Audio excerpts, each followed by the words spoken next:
Ooh, Bad Larry. Welcome back, Bad Larry Kingdom. I'm your host, Bad Larry, and today we're checking out X Factor number 15. And remember, on Sunday, no episode. This issue is written by Louis Simonson and drawn by Walter Simonson. If you remember from last episode, Angel just went into emergency surgery. His wings had gone gangrene. Did the doctors remove them? Let's find out. No!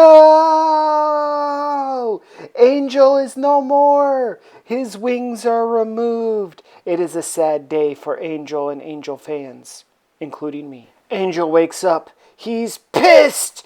He doesn't have his wings. He wished he had died. He's mad at Jean for letting the doctors remove his wings. Remember in last episode, Angel was in no mental condition, no physical condition to make a decision. He had passed out. Jean Grey and the doctors decided it was his life or his wings, so they decided to save his life.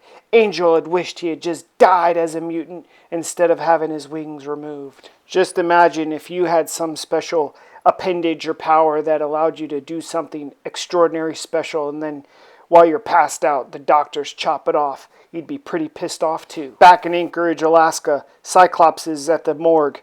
He's trying to identify the red-headed dead woman to see if it's Madeline Pryor. The body's too badly decomposed. He doesn't know if it is or it isn't Maddie. He's in strife. Cyclops is given a call back to Beast at X Factor headquarters to check on everyone and give him an update.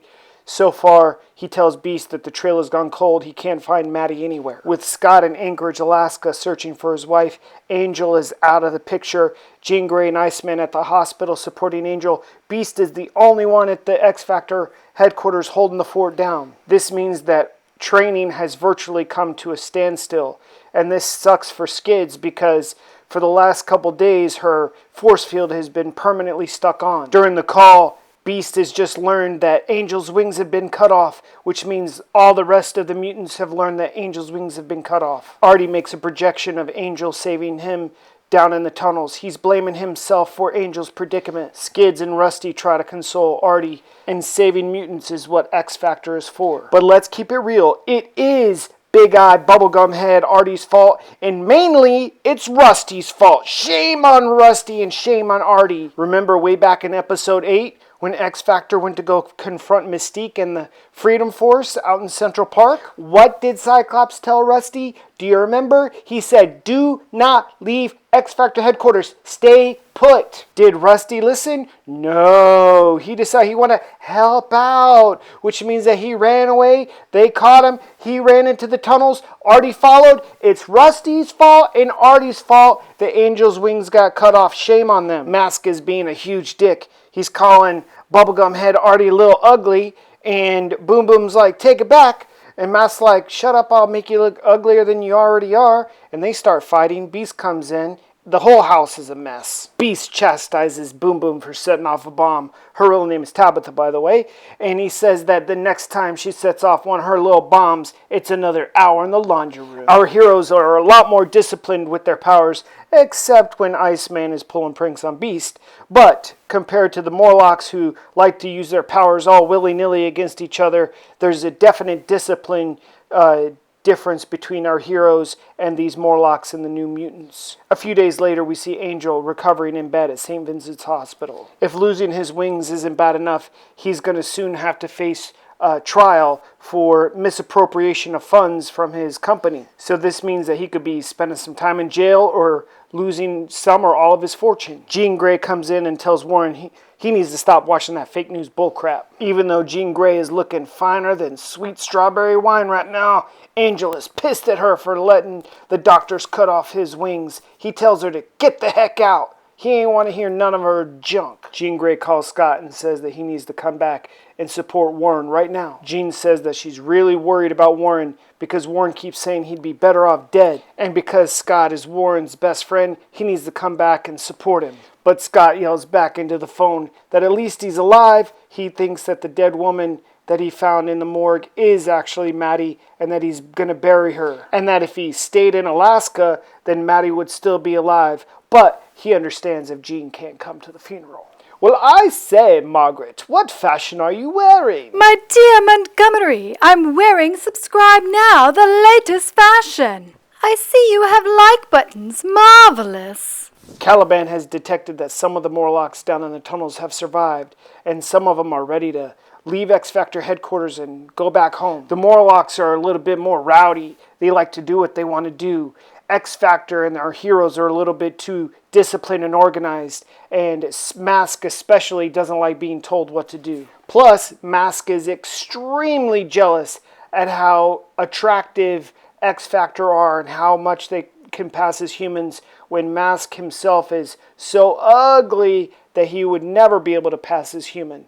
He is a bit of a hater. Mask's frustration and jealousy boils over. He attacks Beast. Ugh! Mask disfigures Beast, and Caliban comes to Beast's rescue. Caliban says that they're guessing X-Factor's home, that this isn't the alley, that Mask can't go around just attacking people like that. And Mask's like, I'm bigger, I'm stronger, I'll do what I want. And Caliban says that that's not the way that Morlocks fight. Morlocks fight man to man without powers. And he challenges Mask and says, if I beat you, you have to turn Beast back to normal. Immediately, Mask tries to cheat because he's a degenerate. But luckily Leech is there, so no powers for you, Mask, right now. The fight has got to be fair. The Mask is bigger and stronger, but Caliban is clearly a better fighter. Caliban wins the day and tells Mask that he better fix Beast or he's going to rip his damn arm off. Mask fixes Beast's face, but makes a point that they're not human, that they're mutants. And the Morlocks say that even though X-Factor claimed to help mutants, they couldn't even save one of their own, Angel. And now his wings are cut off. The Morlocks say that they're better off back in the tunnels with their own kind, living their own way.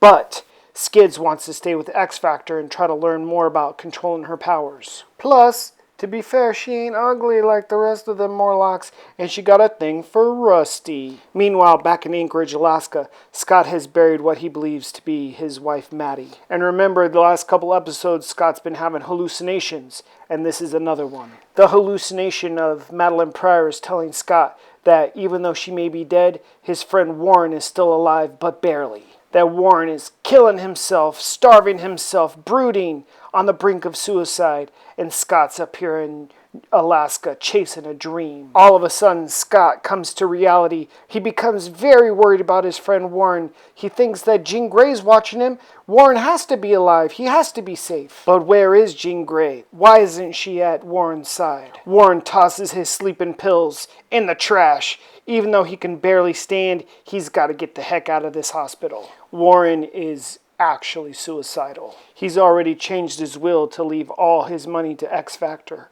And now that his wings are clipped, he feels useless to X-Factor and to his team members. When Warren used to get frustrated, he used to be able to spread his wings and fly into the sky and clear his head, but he can't do that anymore. He hails a cab to Kennedy Airport where he has a private jet.